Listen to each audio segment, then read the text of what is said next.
But ultimately, when you want to call the cops, you want to call a man with a gun because a mom is in a grocery store with her child who isn't even sick, most likely, and not wearing a mask, which the CDC told us wouldn't be effective anyway. Be very clear about what you're doing. You are reporting your fellow Americans and neighbors to men with guns, and you think that men with guns coming in and hauling them away is a justifiable response. That absolutely is comparable to the mentality that led to the Holocaust.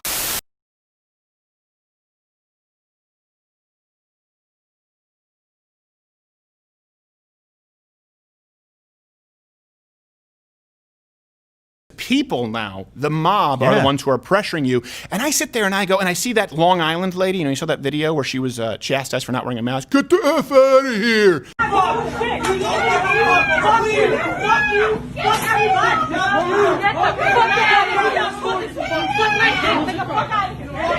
Get out! Loser, bro! Get out. I understand that most people, especially if you have the sniffles or you have a slight cough, you should wear a mask yourself. I understand it, but justice is not delivered from the mob, folks. And I'm not one of those guys to compare everybody to Hitler. I'm not saying that this is comparable to Auschwitz or Jews being gassed. But when we sit and we learn about every other grave injustice, we learn about the slave trade in the United States. We learn why. We learn that they were sold from African slave traders. Maybe they don't even teach that now. Or probably we learn about the War of Independence. We learn about the king. We learn about taxation without representation. But then we look at World War II, and they just go, well, there were 6. I don't know if it's 6 or 8 million. When I was in school, they taught us 8 million Jews died. They said 8 million Jews died. You go, oh my God, hold on a second. How do we get there? You go, they're just evil. Well, I know Hitler's evil. I'm not questioning that he's evil, but how did that happen? What leads a society of people to either support that or passively stand by while it happens? And they never teach you that. Yeah.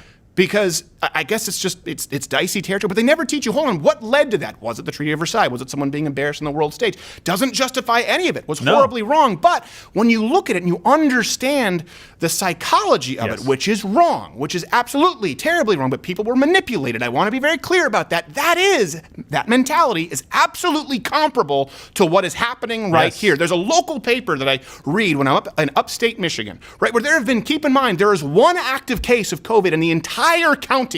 One. Wow. There have been 2 new cases, not deaths, in the last month, I believe. But they tally it up, go, there are 11 in this county. No, there's 1 active case. You're trying to add them all up cumulatively. 10 of them are no longer active.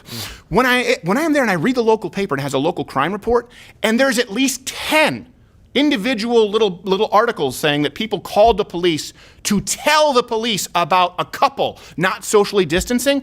Listen, guys, that is where you get to Gestapo, Juden, Gestapo, Juden. Because keep in mind, when you say, get the F out, call the cops, to that mom in the grocery store, I know you think it's so far removed, but ultimately, when you want to call the cops, you want to call a man with a gun because a mom is in a grocery store with her child who isn't even sick, most likely, and not wearing a mask, which the CDC told us wouldn't be effective anyway. Be very clear about what you're doing. You are reporting your fellow Americans and neighbors to men with guns, and you think that men with guns coming in and hauling them away is a justifiable response. That absolutely is comparable to the mentality that led to the Holocaust. I want to be clear about that. Have I been clear? And I think and I don't walk it back. Yeah. No, but it's a fantastic point to make, because in history you look back at these kinds of things, these evil events, these atrocities that happen, and you say, how did we get there? And it's this. This is how you get there. Right. Couple this with a fear of an enemy that you can't see. Put everybody in. We have to go and fight this enemy, and then put it with hard economic times. Yeah, but put hard economic times right in the middle of it.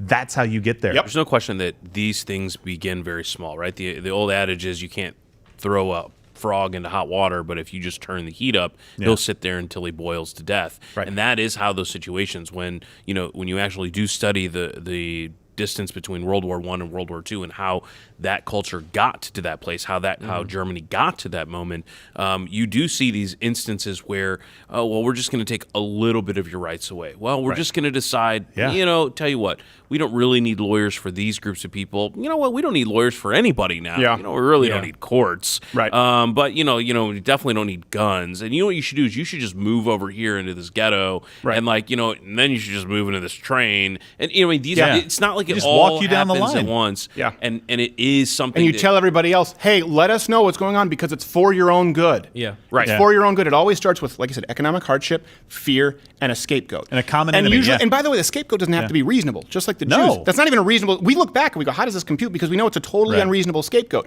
Well, what do you think's going to happen when they look back here and they see that it's a slightly bad flu season? When you take away the 25% Yeah. of deaths that actually were never tested, or they're listed as death from COVID, when really it's death with COVID, Right. and then you remove the people, by the way, who just died in New York City because of an absolutely abysmal, mind-numbingly bad policy that Right. sent sick old people back into nursing homes like a buzzsaw, Yeah. you end up with a number that's closer to 50,000, which is moderate flu season. My point is people will look back and go, hold on a second, you ruined the economy for that? It's not only that, but there's a lot of hospitals and health systems that are having to lay off significant amount of workers Yeah. because of the fact that people are choosing not to come. Now, I'm not even talking about electives, right? Setting Yeah, aside for like quote heart unquote attacks and elective, stuff. yeah, folks who are scared to go to a hospital or a doctor because of the fear of infection, as opposed to having an informed decision, a Yeah. weighing of the factors about whether you should go in or not. Because the overriding fear is if you don't wear a mask, if you go out in public, you are a terrible person that wants to kill other people and yourself. Yeah. When in reality, it's not that simple. Fuck you! Fuck you!